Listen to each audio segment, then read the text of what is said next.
เจ้าสบายดีข้าพเจ้าบรรซาไส้แก้วพวกเพชรพร้อมด้วยยิทยายิทธิเสนวันนี้ข้าจะมาปรุงแต่งเกี่ยวกับธาตุละลายนาตรีฮีโรอกซิดเนาะซึ่งว่าก่อนจะไปปรุงแต่งเขาจะไปกินไรคาร์บอนซึ่งว่าทางวิทยาจะเป็นผู้แนะนำเนาะปรุงแต่งถ่านละลายนาตรีฮีโรอกซิด0.100 โมลาร์ในถ่านละลาย250 มิลลิลิตรจากรถเลขทางเทิงไฮวู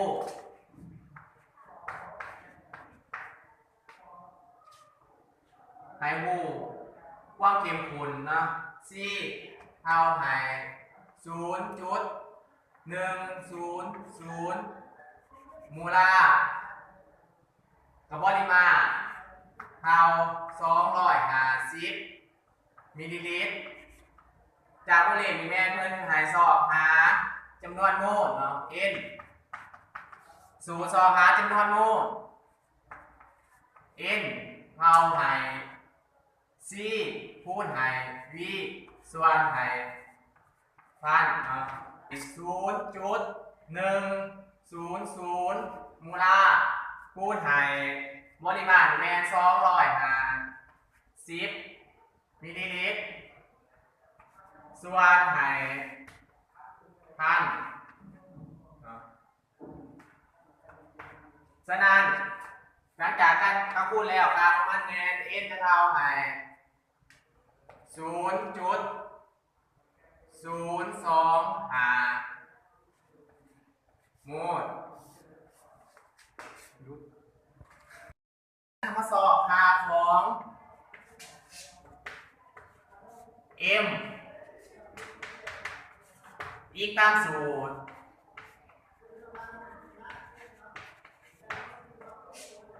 m จะเท่าไห่ m ใหญ่คูณไห่ n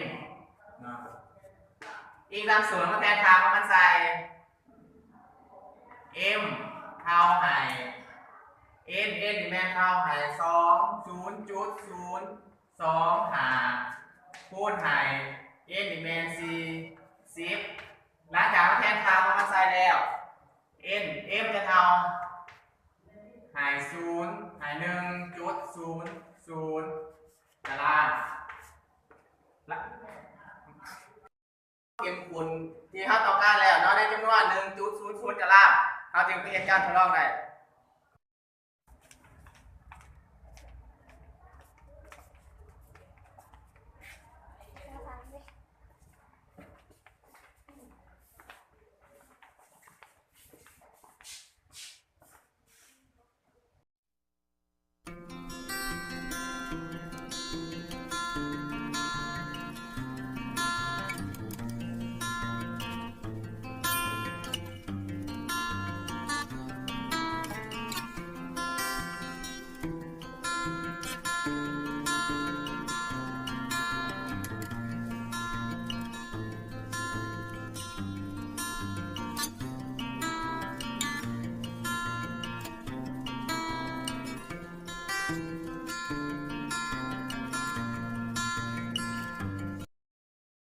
การกินไรเนาะเอาได้โซเดียมไฮดรอกไซด์1 กรัมครับก็มาสั่งไปปรุงแต่งละลายเลยก็ดื่นเนาะครับเปิดซิ่งเนาะ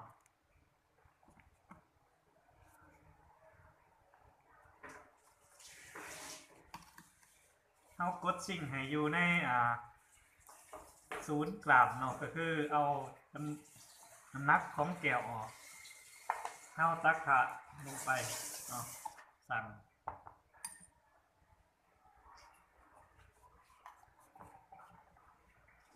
ดื่มลงไปจนหอด1 กรัม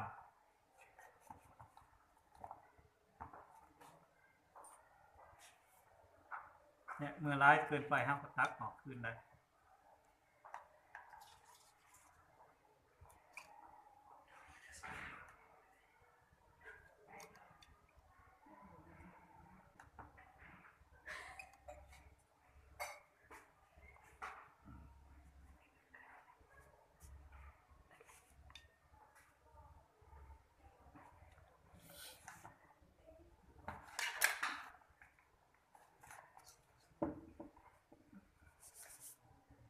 เราก็เอาไปผสมกับหนังกันเนาะเราเตรียมไว้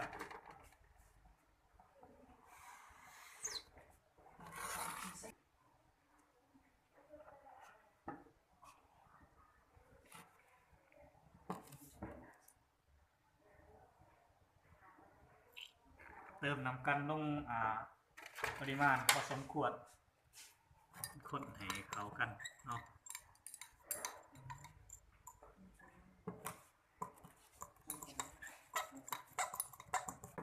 เมื่อละลายเบิดแล้วเนาะเราก็จะเอามาใส่แก้วเนาะสมพุที่ว่ามีปริมาตรอยู่250มิลลิลิตรโดยใส่ถ้วยแก้วเนาะเทลงและใส่น้ำกันลากถาดละลายในจอกบิ๊กเกอร์ให้ลงให้เบิด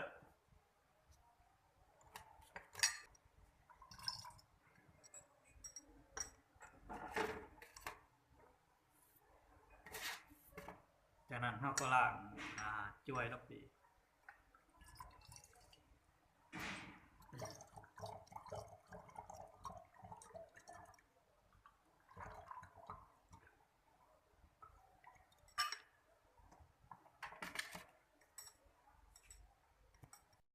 ถ้าเติมน้ำเกือบหอดปริมาณที่เราต้องการแล้วเนาะเราจะใส่ปีแป๊ดหยอเพื่อให้มี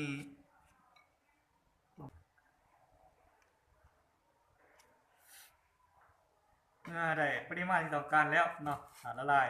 เราก็จะเอามาใส่ไว้ในตุ๊กที่เราเตรียมมาเนาะ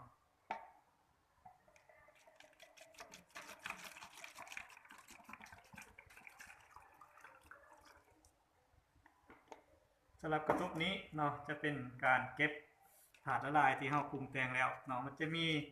บอกชื่อเนาะความเข้มข้นในการวันที่ปรุงแต่ง